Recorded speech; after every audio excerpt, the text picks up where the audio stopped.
bapaknya membuka jalan, mengangkat Kaisang sebagai ketua umum partai, maka di sana ada 2 foto Ibu Megawati dan Kaisang. Di bawahnya menarik, sama-sama ketua umum partai. Jadi ini satu proses perjalanan durhaka politik atau apa kita saya enggak. Karena ini cara Jokowi mempermalukan Ibu Megawati ini sangat brutal sekali. Kecewa tentunya setelah Pak Jokowi berubah, demokrasi kita semakin runtuh menurut saya. Nah ini yang menjadi pertanyaan banyak pihak gitu. Kenapa Pak Jokowi kalau orang Jawa bilang senjakalaning di usia yang sudah maghrib atau sudah senja ini udah mau tenggelam mataharinya. Kok legacy yang ditinggalkan itu tambah buruk. Iya, itu yang sebenarnya kita sesalkan. Kita kecewa, kenapa ya? Kan awalnya sudah sangat baik gitu ya. Pak Jokowi kan akan segera purna tugas. Nah, purna tugas itu kami berharap Pak Jokowi purna tugas dengan elegan gitu ya. Artinya ya biarkan proses regenerasi ini berjalan dengan natural. Ya tidak di-create sedemikian rupa sehingga terlihat oleh publik bahwa Pak Jokowi tidak ingin kehilangan kekuasaannya. Gitu, karena tidak ada kekuasaan yang abadi.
Jadi ini pengaruh kekuasaan ayahnya yang berkuasa hampir 1 dekade, dugaan kekuatan logistik dan mungkin ya dari kelompok oligarki dan lain-lain.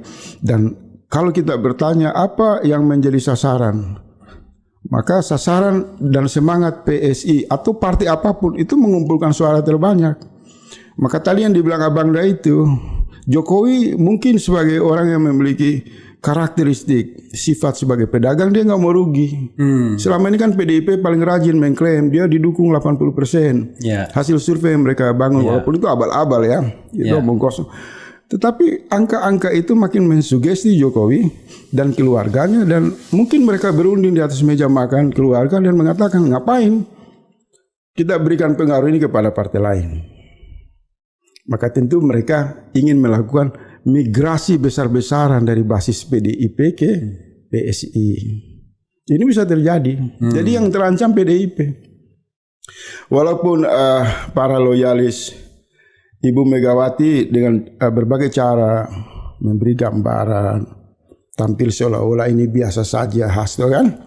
Tapi kalau orang yang waras dan memahami kompetisi dalam demokrasi liberal ini bisa menyimpulkan kehadiran Kaisang ini ancaman yang serius kepada dinasti Soekarno, Ibu Megawati dan PDIP.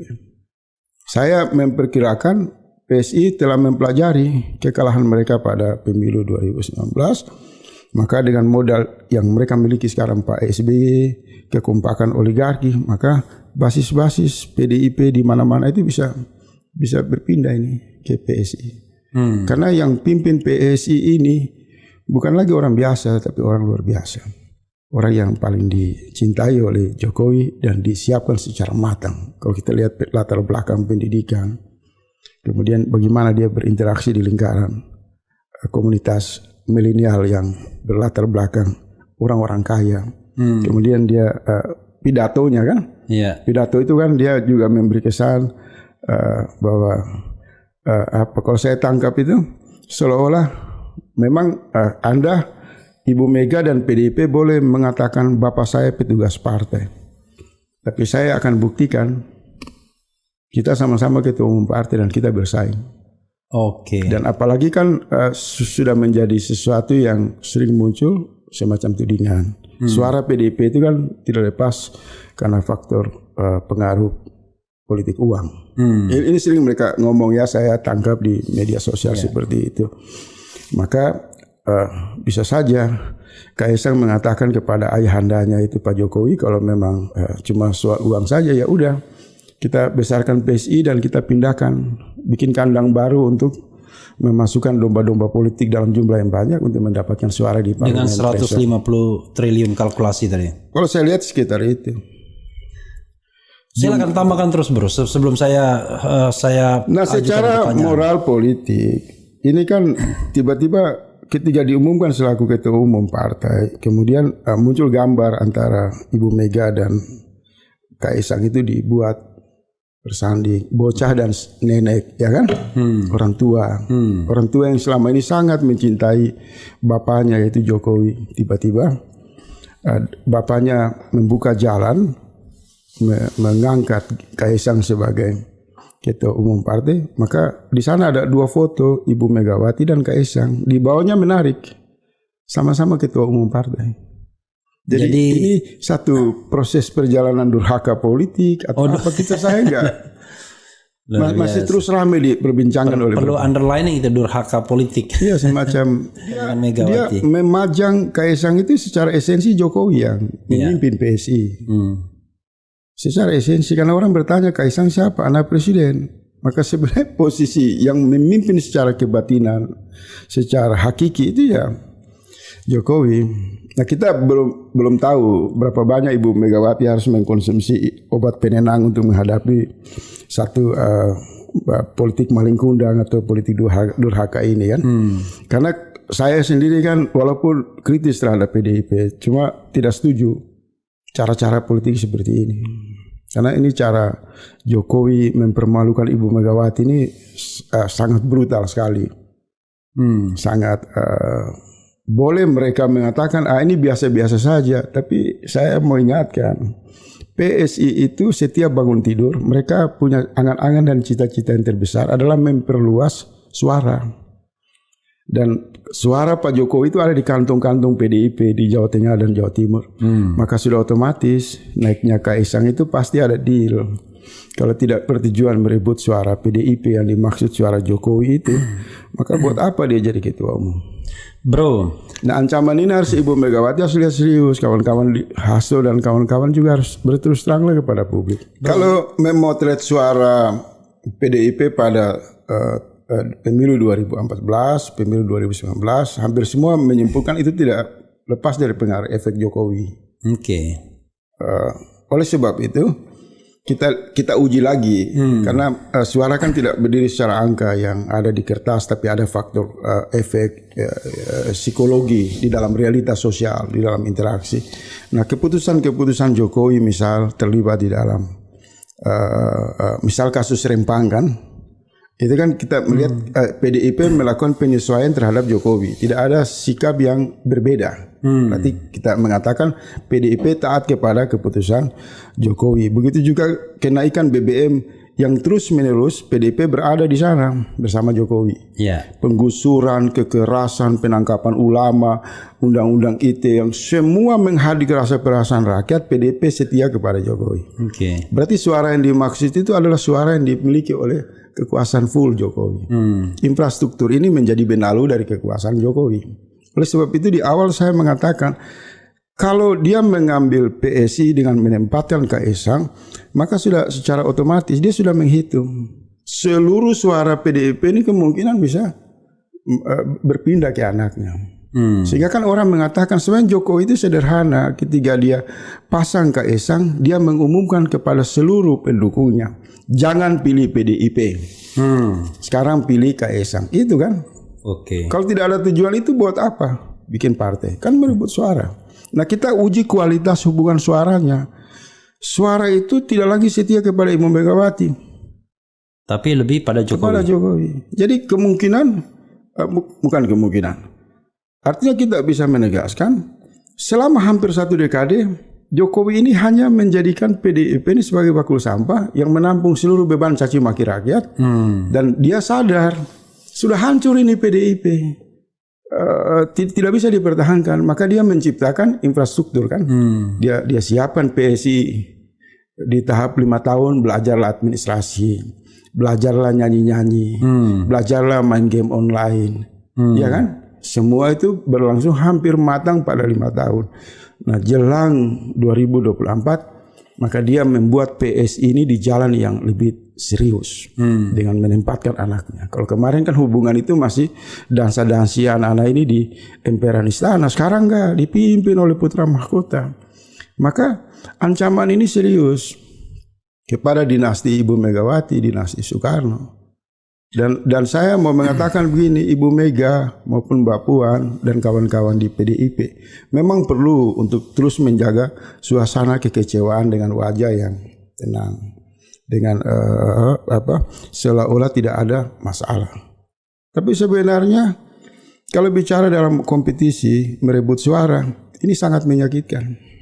Ini telan racun, ini membesarkan seseorang yang disebut petugas partai, di ujung kekuasaan dia memukul dengan pukulan yang sangat kuat. Seringkali orang mengatakan bahwa pendukung dari bubarnya Partai Komunis, Partai PKI pasca jatuhnya rejim Soeharto, ini kemana mereka?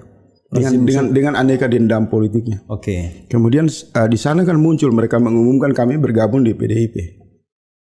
Dan jumlah itu besar. Nah, jumlah ini kemudian tidak mendapatkan posisi yang strategi. Tapi kemudian PDIP terus-menerus dipimpin oleh Ibu Megawati dan gonta-ganti sekjennya itu berasal kalau tidak kelompok nasionalis Abangan, Islam Abangan, Katolik atau Protestan. Oke, karena itu unsur dari terbentuknya PDIP. Ya, Perindo dan lain-lain. Tapi di mana kelompok progresif dari anak cucu PKI ini? Maka kelompok ini muncul kan yang disebut relawan. Yang kemarin Kaisang ngomong ada hampir 200 relawan Pak Jokowi hadir. Nah, di sini ada benang merah sejarah. Ini punya mesin yang berpengaruh. Yang memposisikan Ibu Megawati agak berbeda pada 1 dekade lalu. Sehingga banyak orang mengatakan ketika PSI mengumumkan memasang Kaisang dan munculnya 200 relawan Jokowi hadir, maka sudah otomatis ini rontoh ini PDIP. Basis massa dari akar sejarah yang disebut oleh cipta siapa penulis buku Aku Bangga Jadi Anak PKI itu kan. Iya. Nah, kekuatan-kekuatan ini sudah otomatis menyeberang ke sini. Menyeberang ini kita harus terang aja bicara. Karena modal loyalitas Ibu Mega ada di sini. Sementara hari-hari ini mereka kecewa, mereka lebih setia ke Pak Jokowi.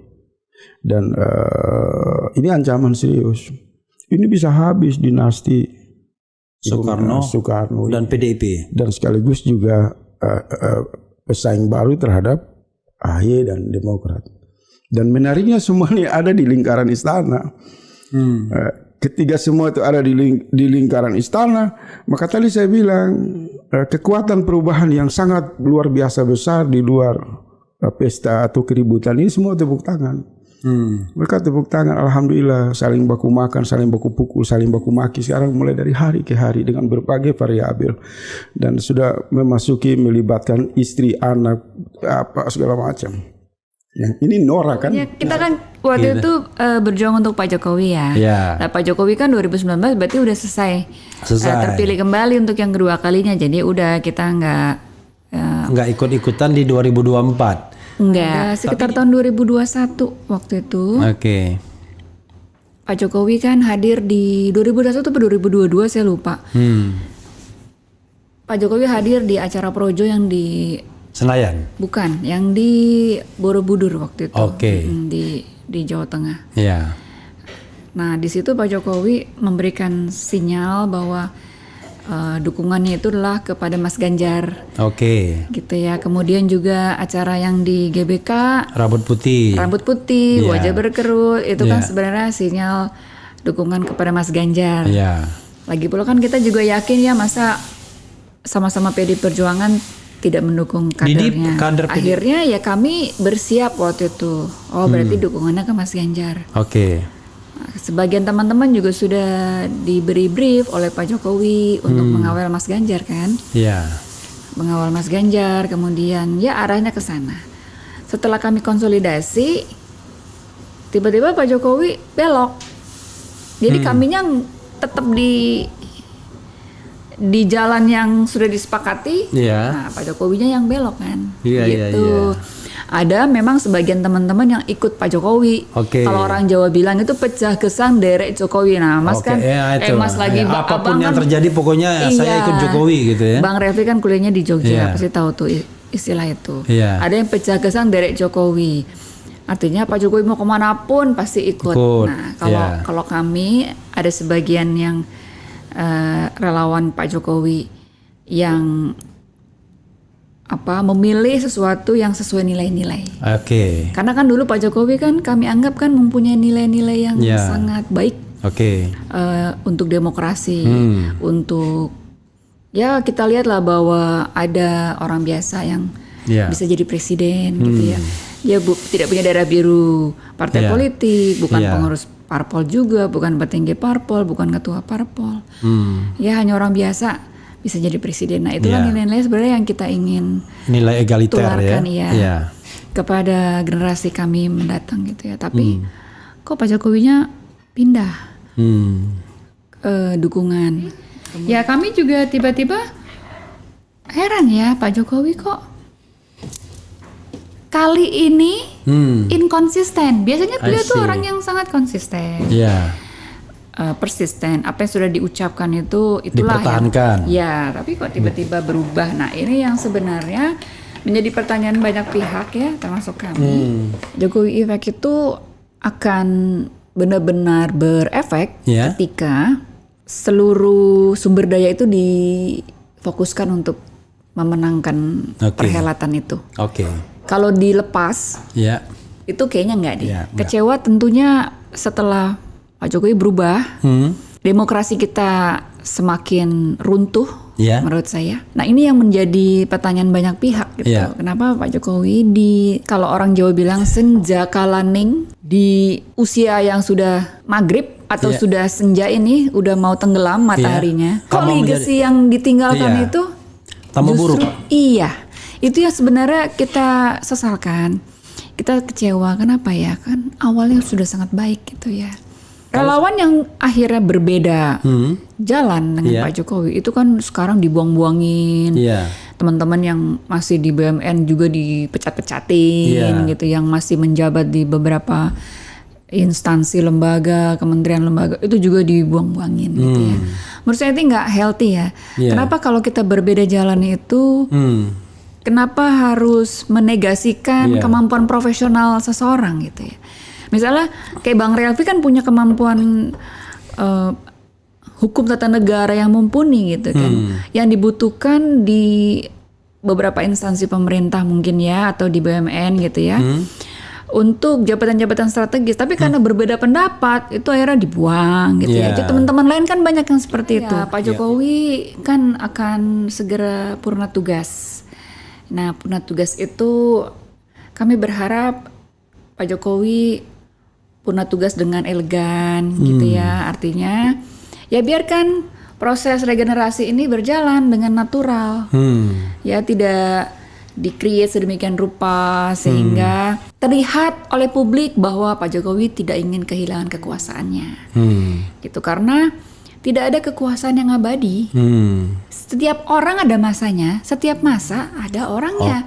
Jangan mau terus-terusan gitu kan. Nah, itu yang sebenarnya ya sedikit masukan dari kami-kami yang 10 tahun terakhir ini menjadi pendukung setianya Pak Jokowi. Presiden yang baik, yang bagus dan yang akan memakmurkan kemajuan bangsa itu presiden yang jujur ya. Saya kira udah proven ya. Kampusnya sendiri memalukan. Kemudian 2 tahun sebelumnya BEM UI mengatakan he's king of lip service atau king of liar gitu. Beliau banyak bohong gitu. Banyak bohong. Dan tidak jujur gitu. Tidak jujur. Jadi misalnya pertumbuhan ekonomi Refli, dan itu kan janji tertulis dalam dokumen kenegaraan waktu Pak Jokowi kampanye kan, bahwa pertumbuhan ekonomi at least 7%. Nyatanya zaman sebelum Covid kan zaman lagi kondusif-kondusifnya tuh. Baik situasi global tidak seperti geopolitiknya lagi seru. Mohon maaf, global climate change pun belum begitu seru juga gitu ya. Nah, jadi artinya kondisinya kondusif untuk achieving untuk mencapai 7%. Tapi faktanya kan 2014 sampai 2019 periode pertama Pak Jokowi, datanya sudah terpublish mana itu rata-ratanya 5%. 5%, iya. Nah, kemudian yang kedua, sifat pertumbuhannya pun sangat kurang berkualitas karena setiap 1% pertumbuhan zaman Jokowi ini hanya bisa menyerap 200.000 tenaga kerja. Sedangkan zaman Pak Harto sampai zaman Bu Mega itu setiap 1% pertumbuhan bisa 400.000.